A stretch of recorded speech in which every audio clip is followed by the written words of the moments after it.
Pryor. Mark Pryor has reached double figures in strikeouts. And he may have more later on. Yeah, you better believe it. Terry Wood and Mark Pryor might get a little strikeout competition this year going. All of his teammates out to congratulate the 21-year-old. Swing and a miss, strike three. A complete game masterpiece. He was must-see TV when he was pitching for the Chicago Cubs. Mark Pryor has stayed in the game after his playing days came to an end, and he's got a new gig. He joins us to talk about it this morning on Hot Stove. Hey, Mark, good morning to you. Thanks for the phone call. Good morning to you guys. Tell us about the new job in Los Angeles, the Dodgers' new bullpen coach. Want to hear about the phone calls, the approach, the sell, and finally finding a new job. Yeah, no, it was happened pretty quickly right before the holidays. I got a phone call from the Padres front office, basically saying that the Dodgers were interviewing for their bullpen coach, and they had interest in talking to me. And thinking about it, I had interest in hearing what went into that role, and it happened pretty quick over a couple days. And next thing you know, they offered me the job, and I took it. And I'm excited about the role. Excited to work with Dave Roberts, his staff, work under Honeycutt, and see how the Dodgers go out and prepare to try to win ball games every day. Hey, Mark, how you doing, buddy? Long time. Yeah, it's been a long time. Yes. Yes, sir. Good to hear your voice. Hey, so your relationship with Dave Roberts, it must go back to your San Diego days. Am I right? Yeah, we were there probably together for 2 years. Obviously, he was on the big league staff, and that was my first year just kind of milling around the front office. And then my first year as a pitching coordinator, I saw him a lot at big league camp and when I was down at the stadium. So, Dave and I got to know each other a little bit. And we played against each other back in the early 2000s a little bit. So it was we've known each other for a little while. What in your mind is going to change for you? I mean, other than being on the road with the team the entire season, whereas in your previous role with the Pods as pitching coordinator, you were in and out of minor league cities a lot. Just as far as your approach working with players, what changes for you now that you're back in the big leagues? Well, I don't think anything changes from building relationships. I think that's universal no matter what your role is in this job or in baseball. I think for me it's being who I am, being authentic, and just establishing the relationship so that the players know that I have their back, they have trust in what I'm saying, and then for me it's about being honest, in what I see and what I think, and they know that I'm coming from a place that I'm only trying to help them. And I do feel that I felt this was my job as a coordinator, and I feel that this will definitely be my job as a bullpen, that I'm there to serve them and try to make them the best that they can be in whatever version that is. I want them to go out there and feel confident in themselves, feel confident that they're prepared, and then if something if they need help, then I'm always going to be there for them. I'm never going to question, what they're doing. I'm going to make sure that I have them prepared to go out, feel confident as soon as they walk out those gates. So I think establishing relationships, that doesn't change. As far as the ins and outs and the mechanics of the job, yeah, that drastically changed. But building relationships, I think, it stays the same. Hey, Mark, Ken Rosenthal. Wondering, when you retire, is this the path you envision your career taking, into the coaching world? No. I mean, when I retired, I was, my shoulder was finally broke for good, and and I was at home enjoying some time with my family, and the phone call rang from Josh Burns, who was a former GM with the Padres, and obviously is with the Dodgers now.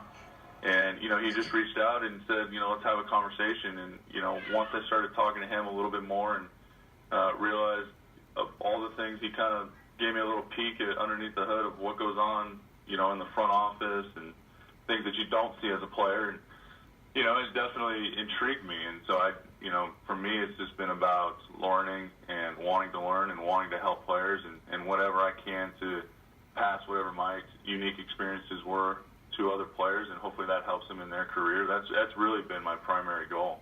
I don't have any clear-cut, this is what I want to be, 10 years from now. I've just really looked at every opportunity as they come and examine them and what's best for me and my family. So, Mark, I want to ask you for advice, an advice question here. You're a young phenom. You came up. You've lived that life. But now you've got a chance to peek underneath the hood. So go back in time. What are you telling a young Mark Pryor in preparation and everything else on your career? Just on a career basis, and I think the thing that I've said, I think this has been out there before, is to enjoy what you're doing in the moment that you're in it. I think I know that I was so focused on day-to-day tasks of making sure that I was prepared, and I do think that's the proper way to go about it. You obviously want to make sure that you're not leaving any stone unturned, but I think there was times where I was so focused and so narrow-minded on the task at hand, you didn't enjoy and you appreciate where you're at, and sometimes I think that's important to realize how special it is to be a big league pitcher, to be a big league player, to do certain things, to pitch at Wrigley. And I think I got so set on, like, I got to be this, I got to be ready, I got to do my laps, I got to make sure I do this throwing, this lift. So I think for one, it would be just enjoy the moment, enjoy where you're at. But overall, I don't think I would change anything about the way I went about my career. It was a lot of fun to play in Chicago, play with some of the best teammates ever on that 03 team. Still talk to many of those guys. So I don't think I would change a whole lot. Just every once in a while, maybe pick my head up and say, "Wow, this is pretty darn cool to be where I'm at." Yeah, that's a tough one though, because we're all like that. When you're playing, we're all singular focused on the task at hand, and maybe years later we can look back. But I want to ask you this too: the best experience that you had as a Cub. What do you look back at and say, man, whether it was watching Kerry Wood strike out 20, or it was your self-performance, or whatever it might be? When you look back, what stands out? Wow, tough question. Good. See, Ken says I don't hit hard enough. That's a good journalist in me. I think I think one of the, I go back to that 03 team, and there was a lot of personally good moments. I had obviously getting called up and pitching and debuting in Wrigley in May,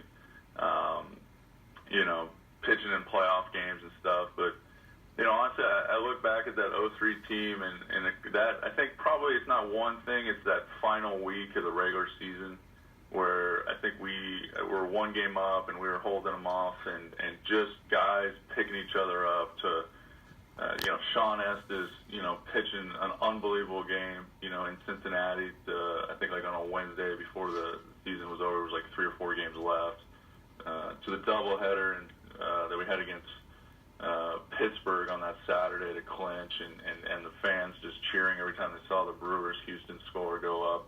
I think it was that week in general, is just watching guys be unselfish, do what they had to do to win ball games no matter what it cost, if it affected their playing time or not their playing time or whatever. It was just everybody pulling the same rope to the same direction, and that week was a lot of fun.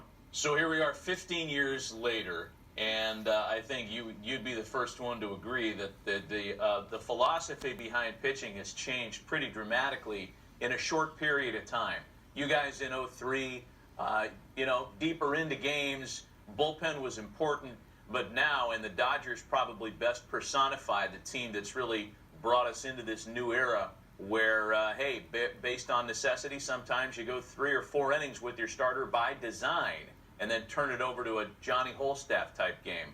When you look at the Dodger bullpen, is that something that you're kind of, you have this in your mind, this is what I'm walking into, a different kind of pitching philosophy, or is that something you think you'll have some narrative in? No, I definitely think it's something that you're walking into, and I'm excited to learn more about it. You're correct in that it's dramatically different than it was back in the early 2000s. It was here's the ball, go get them as long as you can go, and it was a lot more subjective and the eye test, which I still think matters. But now with so much data, with so much information, you can objectively look at things and look at these matchups and go, wow, this doesn't make sense. And I think you obviously can manage the regular season different than you're going to manage the playoffs, just because everything's magnified, and those playoff wins are so important no matter what. So, and I think lastly, I think you're just talking about different caliber of players now. You're talking about every guy that you throw down in a bullpen, and I would say a majority of big league bullpens are 92 plus. featuring 1+ pitch. So these guys have elite stuff, and so I think when you can look at the data and you can look out there and say, okay, we're gonna match up this situation, these string of guys with this guy, and if our starter gets us to 5th or 6th, we're in pretty good shape. I mean, it's tough to argue. I mean, it's easy to go and look at the one situation where you took a starter out in the 5th inning and maybe didn't make it all the way to the 9th inning, but it's hard to argue when you take the starter out and the next 3 relievers just go boom, boom, boom, game over, and you win. So I'm looking forward. Anything I'm going into it very open-minded, looking forward to seeing how it works, how the data plays out. It's something that's going to be new to me that I got probably a quick learning curve that I got to get caught up to speed on just how much information there is, and then how to pare that down into a very simple form that pitchers are able to grasp and understand and go out there and compete. Hey, Mark, we appreciate the visit. I know the Pods are going to miss you. You're